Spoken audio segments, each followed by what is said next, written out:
দেশের আকাশে দেখা গেছে পবিত্র রমজান মাসের চাঁদ। রাতে সেহরির মধ্য দিয়ে সিয়াম সাধনা শুরু করবেন ধর্মপ্রাণ মুসল্লিরা। মসজিদে মসজিদে তারাবি নামাজের প্রস্তুতি। বাংলাদেশের আকাশে পবিত্র রমজান মাসের চাঁদ দেখা গেছে। রোববার থেকে 1446 হিজরি সালের পবিত্র রমজান মাস গণনা শুরু হবে। লেবুর হালে 100, চাহিদার সুযোগে বেড়েছে শসা বেগুনের দামও। ডাল ছোলা চিনি খেজুরে স্বস্তি। রমজানে পণ্যের দাম সহনীয় রাখতে তৎপর সরকার। লেবুর হালি হচ্ছে 80 টাকার মতো এরকম চাইতেছে। মাছ বাজারে গেছি, ওইখানেও বেশি, তরকারিতেও বেশি। ডাল ডুল সব জিনিসের দাম কম আছে। রোজা আসলে যে প্রতি বছর হচ্ছে দাম বেড়ে যায়, ওই রকমটা হয় নাই। গত রোজার থেকে এই রোজায় বেশিরভাগ পণ্যেরই দাম সহনীয় পর্যায়ে এসছে, কমেছে। পুরো রোজাতে ইন্টারিম গভর্নমেন্টের ফোকাস থাকবে দাম কিভাবে সহনীয় পর্যায়ে রাখা যায়। দেখছিলেন প্রধান শিরোনাম। সন্ধ্যার সময়ের সঙ্গে আছে আমি সাইফুল রুদ্র এবং আমি কনক আজাদ। এবার অন্যান্য শীর্ষ সংবাদ। এক মাসের মধ্যে নির্বাচনের রোডম্যাপ দাবি বিএনপির, নইলে রাজনৈতিক শক্তিগুলোর সঙ্গে বসে সিদ্ধান্ত নেয়ার হুঁশিয়ারি নেতাদের। দেশবিরোধী চক্রান্ত রুখে দেওয়ার ঘোষণা। রাজনীতিতে বৈচিত্র্য ও প্রতিযোগিতা বাড়াবে অভ্যুত্থানে নেতৃত্ব দেয়া তরুণদের দল জাতীয় নাগরিক পার্টি। মত রাজনীতিকদের, নতুন দলের সরকারি পৃষ্ঠপোষকতা না থাকার আশা। 1.5 মাসের মধ্যেই শুরু হচ্ছে গণহত্যায় অভিযুক্ত শেখ হাসিনার বিচার কাজ, জানালেন চিফ প্রসিকিউটর। চলতি মাসে বিশেষ মামলাগুলোর তদন্ত প্রতিবেদন আদালতে দাখিল। এবং প্রতিশ্রুতির পরও থামছে না বিএসএফ এর নৃশংসতা। এবার কসবা সীমান্তে গুলিতে ঝরল বাংলাদেশি যুবকের প্রাণ। প্রতিবেশীরা অনুপ্রবেশ করলে কঠোর হওয়ার হুঁশিয়ারি বিজেপির।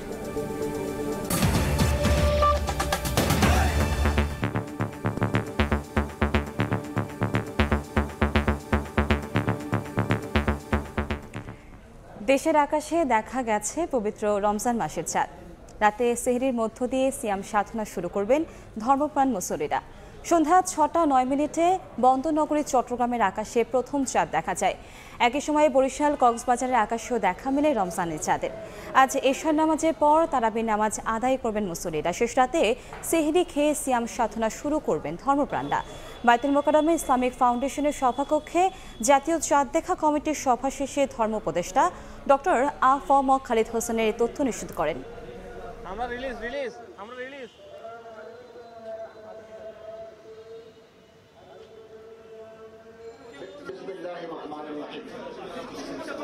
প্রিয় সাংবাদিক ভাইয়েরা, সকল জেলা প্রশাসন, ইসলামিক ফাউন্ডেশনের প্রধান কার্যালয়। বাংলাদেশের আকাশে পবিত্র রমজান মাসের চাঁদ দেখা গেছে। রোববার থেকে 1446 হিজরি সালের পবিত্র রমজান মাস গণনা শুরু হবে। 27 মার্চ 2025 তারিখ বৃহস্পতিবার দিবাগত রাতে পবিত্র লাইলাতুল কদর উদযাপিত হবে। মহান আল্লাহ রাব্বুল আলামিন আমাদের সকলকে নেক আমল করার, রমজানের শিক্ষা এবং আদর্শ পরিশুদ্ধি মেনে চলার, পবিত্রতা রক্ষা করার তৌফিক দান করুন, আমিন। রাজধানী সহ সারা দেশে মসজিদে মসজিদে তারাবি নামাজের প্রস্তুতি নিচ্ছেন মুসল্লিরা। এই মুহূর্তে জাতীয় মসজিদ বায়তুল মোকাররমে আছেন রিপোর্টার আমানুল্লাহ আমান নবী। আমরা সরাসরি যাচ্ছি তার কাছে। হাদিস শরীফে এসেছে, যে ব্যক্তি পুণ্যের আশায় ঈমান সহ রোজা পালন করেন, আল্লাহ তার পূর্বের সকল গুনাহ মাফ করে দেন। আজ সন্ধ্যায় রমজানের চাঁদ দেখার পর থেকেই মুসল্লিরা বায়তুল মোকাররমের মসজিদে আসতে শুরু করেছেন। এখানে তারা শুরুতেই মাগরিবের নামাজের পর এখানে চাঁদ দেখেছেন এবং চাঁদ দেখার পরবর্তীতে অনেকেই ঘরে ফিরেছেন, আবার কেউ কেউ মসজিদে আসতে শুরু করেছেন। তারা এখানে অবস্থান নিয়েছেন। গুনাহ মাফের এই মাসে পবিত্র সালাত আদায় করেছেন মাগরিবের। এর পরবর্তীতে তারা কিন্তু অনেকেই এখানে অবস্থান করছেন। এশার নামাজের পর তারা এখানে সালাতুল তারাবি আদায় করবেন। কয়েকটি ফটক দিয়ে মুসল্লিরা কিন্তু ভেতরে প্রবেশ করছেন। আমরা 8টার সময়, আজ রাত 8টায় এশার নামাজ আদায় হবে এবং সেই নামাজের পরবর্তীতে কিন্তু সালাতুল তারাবিটি শুরু হবে। এর আগে কিন্তু বায়তুল মোকাররমের খতিব এখানে বয়ান করবেন। পবিত্র রমজানের যে সমস্ত ফজিলত রয়েছেন সেগুলো কিন্তু এখানে সেই বয়ানে উঠে আসবে। জানিয়ে রাখতে চাই, এটা 1446 হিজরি সন এবং সন্ধ্যায় কিন্তু পবিত্র রমজান রমজান মাসের চাঁদ দেখা গেছে এবং ভোর রাতে সেহরি খাওয়ার মাধ্যমেই কিন্তু সিয়াম সাধনা শুরু হবে এবং সারাদিন পানাহার এবং অশ্লীলতা থেকে বিরত থাকবেন রোজাদার মুসল্লিরা। রবিবার শুরু হচ্ছে এই রমজানের প্রথম দিন। আল্লাহর সন্তুষ্টি অর্জনের উদ্দেশ্যে রোজা রাখবেন ধর্মপ্রাণ মুসলমানরা। এই মসজিদে কিন্তু অন্যান্য মসজিদের চেয়ে বেশি ঢল নামে মুসল্লিদের, এবং মুসল্লিদের কণ্ঠে আমরা কিন্তু শুনেছি যে দেশের সমসাময়িক বিষয় নিয়েও তারা কিন্তু কথা বলছেন এবং দেশের সাম্প্রদায়িক সম্প্রীতি, সার্বজনীন মঙ্গল তারা কিন্তু কামনা করছেন। আমরা যদি আরও বলতে চাই তাহলে এখানকার মুসলমানরা, ধর্মপ্রাণ মুসলমানরা সংযম এবং আত্মশুদ্ধির কথা বলছেন। তারা বলছেন সিয়াম সাধনার মধ্য দিয়ে দেশের সকল মানুষে ভেদাভেদ যেন মুছে যায়। এই ছিল বায়তুল মুকাররম থেকে আমার কাছে সবশেষ। আমরা সরাসরি যুক্ত ছিলাম বায়তুল মুকাররম থেকে।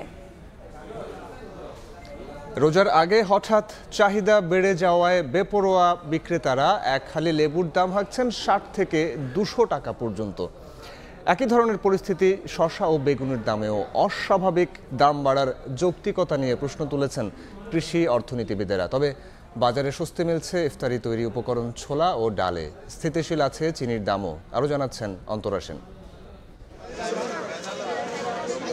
দরজায় কড়া নাড়ছে রমজান। রাজধানীর বাজারগুলো সরগরম হয়ে উঠেছে ক্রেতাদের ভিড়ে। চাহিদা বাড়ায় লেবু, শসা আর বেগুনের দাম আকাশচুম্বী। আকার ভেদে এক হালি লেবু বিক্রি হচ্ছে 60 থেকে 200 টাকায়, শসা 70 থেকে 120 টাকা কেজি, বেগুনের কেজি 60 থেকে 150 টাকা। সরবরাহ থাকার পরও দাম বাড়ার কারণ হিসেবে চাহিদা বৃদ্ধির অজুহাত বিক্রেতাদের। ক্ষুব্ধ ক্রেতারা। টমেটো ছিল 20 টাকা কেজি, এখন 30 টাকা 35 টাকা।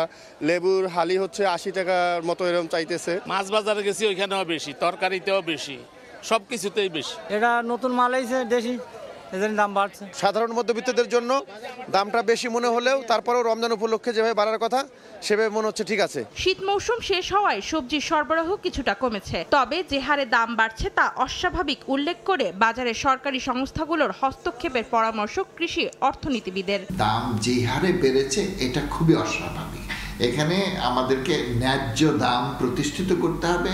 ন্যায্য মূল্য প্রতিষ্ঠার জন্য আমাদের সরকারি যে এজেন্সিগুলো আছে সেগুলোকে কাজ করতে হবে। তবে বাজারে স্বস্তি মিলেছে ডাল, বেসন, ছোলা ও চিনির দামে। সরবরাহ পর্যাপ্ত থাকায় দাম নিয়ন্ত্রণে আছে বলে জানালেন বিক্রেতারা। ক্রেতাদের সন্তোষ প্রকাশ। প্রয়োজনীয় জিনিস যেমন নিঃসবগুলোর ভুসি, এগুলোর দাম গতবারের চেয়ে কেজি 400-500 টাকা কম। কোনো মাল দাম বেশি না, আদা সব আইটেম দাম, ডাল ডুল সব জিনিসের দাম কম আছে। রোজা আসলে যে প্রতি বছর হচ্ছে দাম বেড়ে যায়, হুট করে বেড়ে যায়, রোজার আগের দিন বেড়ে যায়, ওই রকমটা হয় নাই। এটা তদারকি না থাকলে হয়তো ব্যবসায়ীদের কারসাজিতে সামনের দিনগুলোতে বেড়ে যেতে পারে। এদিকে কিছুটা উত্তাপ ছড়াচ্ছে মাংসের বাজার। গেল সপ্তাহের চেয়ে কেজিতে গরুর মাংসের দাম 30 টাকা ও খাসির মাংসের দাম 150 টাকা বেড়েছে, আর ব্রয়লার মুরগির দাম বেড়েছে কেজিতে 10 টাকা। অন্তরা সেন, সময় সংবাদ, ঢাকা। রমজান জুড়ে দ্রব্যমূল্য সহনীয় রাখতে সরকার কাজ করছে বলে জানিয়েছেন প্রধান উপদেষ্টা প্রেস সচিব শফিকুল আলম। বিকেলে রাজধানীর ফরেন সার্ভিস একাডেমিতে সংবাদ সম্মেলনে তিনি বলেন, খাদ্যপণ্যের দাম গত রমজানের তুলনায় এবার কমেছে।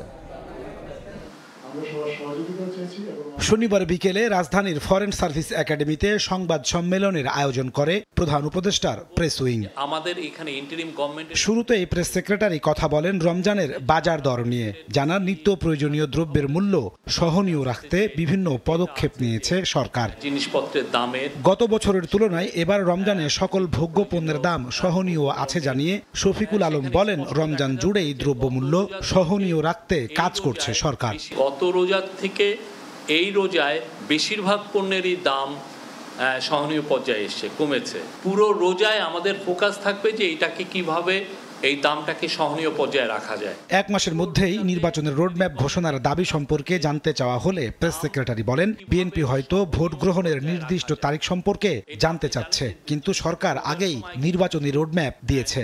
এ বছরের ডিসেম্বর নয়তো আগামী বছরের জুনেই হবে নির্বাচন। বিএনপি যেটা চাচ্ছেন হয়তোবা যে এক্সাক্ট একটা ডেট চাচ্ছেন। ইন্টারিম গভর্নমেন্ট বারবার বলেছে যদি সব পলিটিক্যাল পার্টিগুলো মনে করে যে রিফর্ম করে তাড়াতাড়ি ইলেকশনের দিকে দেশ ধাবিত হবে, তাহলে এটা ডিসেম্বরের মধ্যে ইলেকশন হবে। আর যদি পলিটিক্যাল পার্টি চান যদি আরও কিছু রিফর্ম হোক, হওয়ার পরে ইলেকশন, সেক্ষেত্রে আরও 3 মাস এটা দেরি হতে পারে। সকল রাজনৈতিক দলের সমান সুযোগ তৈরির জন্য সরকার কাজ করছে বলেও জানানো হয় সংবাদ সম্মেলনে। সর্বপরিস্থিতি প্রতিনিয়ত মনিটর করছি। নাজমুস সালেহী, সময় সংবাদ, ঢাকা। 1 মাসের মধ্যে নির্বাচনের রোডম্যাপ না দিলে রাজনৈতিক শক্তিগুলোর সঙ্গে বসে পরবর্তী সিদ্ধান্ত নেওয়া হবে, এমন হুঁশিয়ারি দিয়েছেন বিএনপির স্থায়ী কমিটির সদস্য সালাউদ্দিন আহমেদ। গণতান্ত্রিক ব্যবস্থা থেকে পিছিয়ে দিতেই সেকেন্ড রিপাবলিক ও গণপরিষদের বিষয় সামনে আনা হচ্ছে বলে দাবি তার। দলটির অন্যান্য নেতারা বলছেন, নির্বাচন পেছানোর কোনো ষড়যন্ত্র মেনে নেবে না জনগণ। জাতীয় নির্বাচন, রোডম্যাপ, নতুন দল গঠন সব মিলিয়ে নতুন সমীকরণের দিকে দেশ। স্থানীয় না জাতীয় নির্বাচন আগে রাজনৈতিক দলগুলোর এমন তর্কে শঙ্কা নতুন সংকটের। ছাত্রদের নতুন রাজনৈতিক দলকে স্বাগত জানালেও সেকেন্ড রিপাবলিক ঘোষণা ও গণপরিষদ গঠনের প্রক্রিয়ার কঠোর সমালোচনা করেছেন বিএনপি নেতারা। রাজধানীর ডিপ্লোমা ইঞ্জিনিয়ার্স ইনস্টিটিউশনে এক আলোচনায় দলটির স্থায়ী কমিটির সদস্য সালাহ উদ্দিন আহমেদ বলেন, নির্বাচন পেছানোর ষড়যন্ত্রে একটি মহল চক্রান্তে লিপ্ত। যারা গণপরিষদের বিষয় সামনে আনছে, যারা সেকেন্ড রিপাবলিকের বিষয় সামনে আনছে, হয় তারা বুঝে না অথবা বুঝে আমাদের এই রাষ্ট্র ব্যবস্থাকে আরো দীর্ঘায়িত একটি গণতান্ত্রিক প্রক্রিয়ার মধ্যে নিয়ে যাওয়ার ষড়যন্ত্র আছে। অন্তর্বর্তী সরকার 1 মাসের মধ্যে নির্বাচনী রোডম্যাপ ঘোষণা না করলে রাজনৈতিক শক্তিগুলোর সঙ্গে বসে সিদ্ধান্ত নেয়ার হুঁশিয়ারি বিএনপির এই নেতার। যদি আপনি কোনো বাহানায় এই মাসের মধ্যে জাতীয় সংসদ নির্বাচনের রোডম্যাপ প্রদান না করেন, তাহলে সেটা আমরা রাজনৈতিকভাবে গণতান্ত্রিক শক্তিগুলো বসে আমাদেরকে পুনরায় নির্ধারণ করতে হবে আমরা কোন প্রক্রিয়ায় গণতান্ত্রিক প্রক্রিয়া। একই অনুষ্ঠানে বিএনপির সিনিয়র যুগ্ম মহাসচিব রুহুল কবির রিজভী ছাত্রদের নতুন দলের রাজনৈতিক দর্শন প্রসঙ্গে নিজের মত প্রকাশ করেন। নতুন যারা দল করেছেন তাদের উপরে উপস্থিত ছিলাম, অনেক ভালো ভালো কথা তারা বলেছে রাষ্ট্র সম্পর্কে, কিন্তু একটা পলিটিক্যাল ফিলোসফি কিন্তু আমি পাইনি।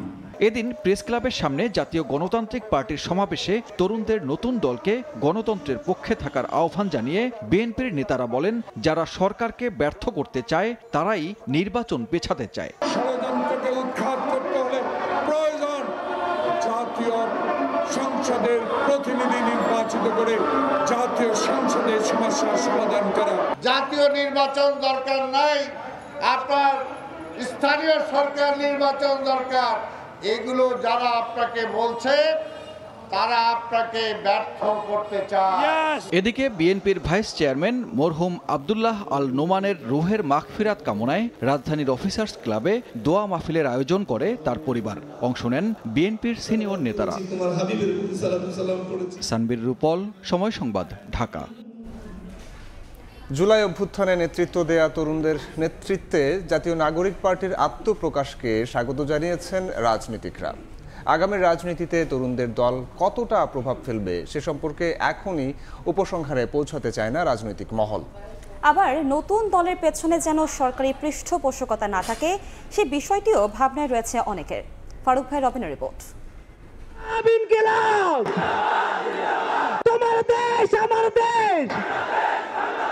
জল্পনা কল্পনা শেষে যাত্রা শুরু জাতীয় নাগরিক পার্টির। রাজনীতির মঞ্চে জুলাই অভ্যুত্থানের নায়কেরা। দালালি না রাজপথ, ক্ষমতা না জনতা। জাতীয় নাগরিক পার্টির যাত্রা শুরুকে কিভাবে দেখছে অন্য রাজনৈতিক দলগুলো? নেতারা বলছেন, রাজনীতিতে বৈচিত্র্য আর প্রতিযোগিতা বাড়াবে নতুন শক্তি। আমাদের স্টেক হোল্ডার হচ্ছে দেশের সম্মানিত নাগরিকগণ। তাদের চাহিদা, তাদের অধিকার, তাদের চিন্তা, দর্শন, পরিকল্পনাকে কে ভালো লালন করে এটা দেখার সুযোগ তো যত বেশি দল হবে, যত বেশি চিন্তার রাজ্য আমাদের ব্যাপকতা বাড়বে, তত বেশি আপনার বাছাই করাটা সুবিধা হবে। বাংলাদেশের রাজনীতি করলে বাংলাদেশের থিম, বাংলাদেশের উদ্দেশ্য, বাংলাদেশের মর্যাদা, বাংলাদেশের লক্ষ্য, এই জিনিসগুলো সামনে আসলে ভালো। বৈষম্যমুক্ত বাংলাদেশ গড়ার লক্ষ্য পূরণে কাজ করবে তরুণদের দল, এমন প্রত্যাশাও রাজনীতিকদের। 24-এর গণঅভ্যুত্থানের চেতনাকে সামনে রেখে তারা যদি ইতিবাচক রাজনীতি করে, গণতন্ত্রের পক্ষে, মুক্তিযুদ্ধের পক্ষে, অসাম্প্রদায়িকতার পক্ষে, সেটা বাংলাদেশের রাজনীতিতেও কতকগুলো ইতিবাচক উপাদান যুক্ত হবে বলেই আমি মনে করি। তবে অন্তর্বর্তী সরকারের সঙ্গে তরুণদের রাজনৈতিক দলের সম্পর্ক কেমন হবে তা নিয়ে কৌতূহল আছে রাজনৈতিক অঙ্গনে। আরো 2 জন ছাত্রদের প্রতিনিধি এখানে আছে, তারাও কি ওই দলের সঙ্গে কিনা, এগুলি স্পষ্ট না হওয়া পর্যন্ত এক ধরনের বিতর্ক থেকে যাবে। যারা দল করছে এবং যারা সরকারে আছে, দুই দলেরই দায়বদ্ধতা আছে। সরকারের নিরপেক্ষতা বজায় রাখা তাদের দায়িত্ব, আর যারা দল করছেন তারা কোনো কিংস পার্টিতে পরিণত হচ্ছেন কিনা। আগামী রাজনীতিতে কতটা প্রভাব ফেলবে নতুন দল তা বলার উপযুক্ত সময় এখনো আসেনি বলে মনে করেন রাজনৈতিক নেতারা। জাতীয় নাগরিক পার্টির আত্মপ্রকাশ। ফারুক ভিয়া, রবিন, সময় সংবাদ, ঢাকা। চলতি মাসে শেখ হাসিনা বিরুদ্ধে করা মামলার তদন্ত প্রতিবেদন দাখিল এবং 1 থেকে 1.5 মাসের মধ্যে বিচার কাজ শুরু হবে। দুপুরে সিলেটে এক বিষয়ে কর্মশালা শেষে কথা জানিয়েছেন আন্তর্জাতিক অপরাধ ট্রাইব্যুনালের চিফ প্রসিকিউটর মোহাম্মদ তাজুল ইসলাম। অনুষ্ঠানে শিল্প উপদেষ্টা আদিলুর রহমান খান বলেন, 15 বছরে দেশের আইন ও বিচার ব্যবস্থা ধ্বংস করে ফেলা হয়েছিল। ছাত্র জনতা এই অবস্থা থেকে নতুন বাংলাদেশ উত্তরণ ঘটিয়েছে।